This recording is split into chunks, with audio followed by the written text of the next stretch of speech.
Alex, I know at the end of spring you were saying you felt like you were close to kind of hopefully finally being back to where you were at the end of 2013. Do you even feel even better now than you did at the end of spring? Yeah, I feel great. Feel best I've ever felt.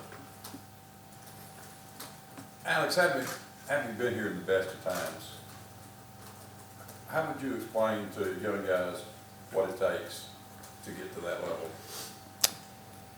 You know, I'd tell a young guy it takes everybody on the team knowing their role, eliminating selfishness as much as you can, and everybody buying into what their role is, from the starter who has to bring it every week to all the way down to the backups who have to be ready for if a guy gets injured, not missing a beat, so we can execute, and then all the way down to the practice squad guys giving us a look during practice during the week so that we can play the best of our ability. So it takes everybody on the team. You mentioned selfishness and distractions, and obviously just with what's happened and what fans will look at from last year in Duke and now Javon. Do you feel that these were like the way that this was handled ultimately with Javon this time, this specific situation, that this had to be done, that this was something that had to be done? Yeah, I mean, I don't know all the details, but I trust Coach Malzahn. He had to do what he thought was best for the team, and he's always done that. So, yeah. Tell me who the starting quarterback's going to be. You tell me. I don't know. We'll see what happens. Yeah, what have you seen from those three guys the first 2 days? Each one of them is really locked in. Each of them being great teammates, encouraging everybody. So a lot of positive signs, and all of them are really, bringing their best effort every rep. So I think hopefully after a couple scrimmages we'll get a better idea. Did you watch last chance here? I did not. No, I've heard about it though. What was what did you hear and from who? All I heard was Franklin was in it. That's all. That's about it. Allison, what stands out about Kerryon Johnson when you think about him? Stepping in last year as a freshman and now kind of through the off season. What do you think about him as a player and what he can do at running back? Yeah, I think he brings special athleticism there.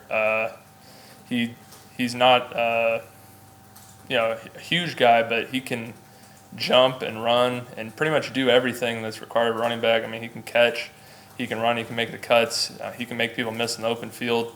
As you saw in Arkansas, he can even hurdle people. So, he's got it all tool-wise. Can you guys get what you're doing as offensive linemen before the pads go on, Alex? Yeah, we can. We obviously, it's not as physical as it's going to be tomorrow and the next 3 days once we get shells and then full pads on. But for us, the most important thing these first couple of days is getting our calls down, getting our cohesion down. Because when you see offensive lines bust, it's because not everybody's on the same page. If you watch the tape, but if everybody's on the same page, everybody knows what you're doing. Even if you don't have the most talented guys, you can still execute. You can still get first downs and succeed as an offense. So for us, first day, a couple days of camp, we're just focused on making sure all of our calls are passed down. Everybody knows what they're doing, and that way we can just roll once the pad gets on. During the spring, Kevin Steele said that Prince Tega was a lot like a sponge, how much he retained. Have you noticed that too now since he's transitioned into your room? Yeah, he's a very focused kid. You don't have to tell him something more than once. He really locks in, and he has zero,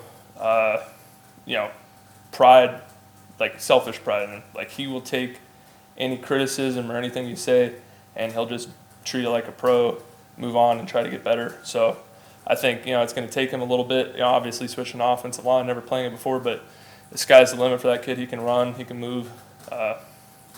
So we'll see how it all shakes out.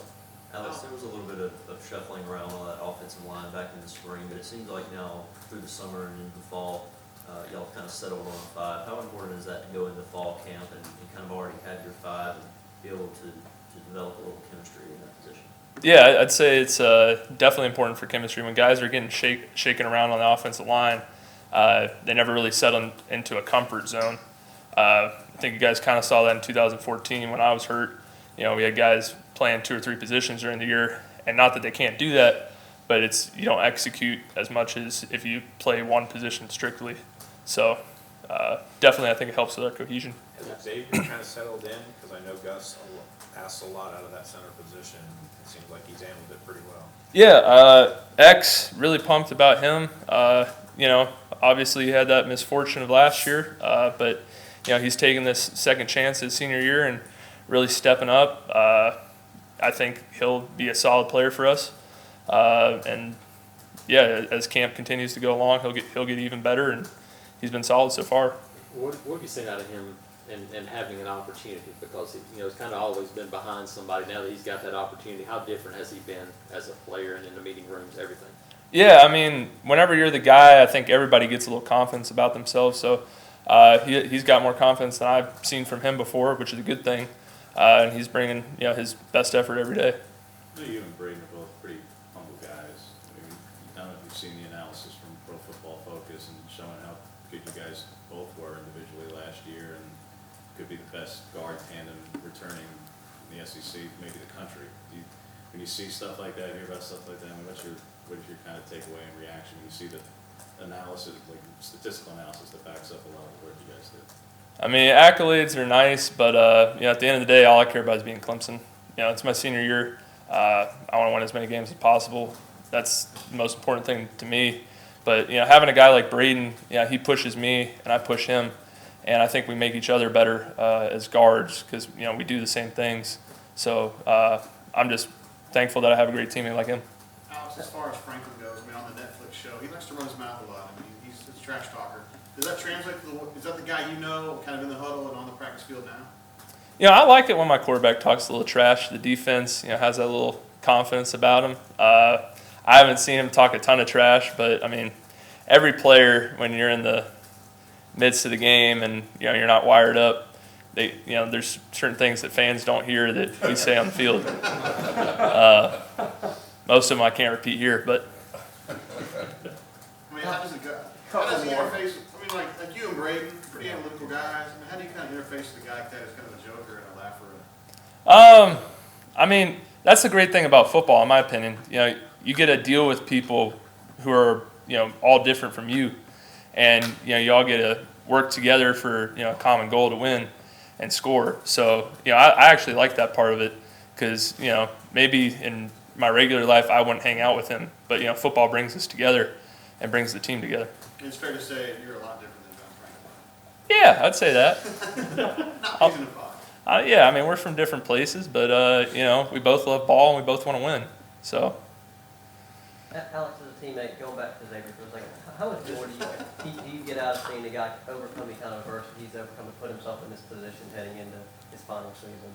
Yeah, I mean, it's important, I think, for, you know, the young guys on the team and everybody to see, you know, somebody, you know, overcome that, because especially for some of these young kids, you know, if they don't play their first or second year and they were, you know, the best player in their high school, best player in their county, you know, it can get a little depressing. But seeing a guy that put in his time and is getting an opportunity, I think that's a great thing.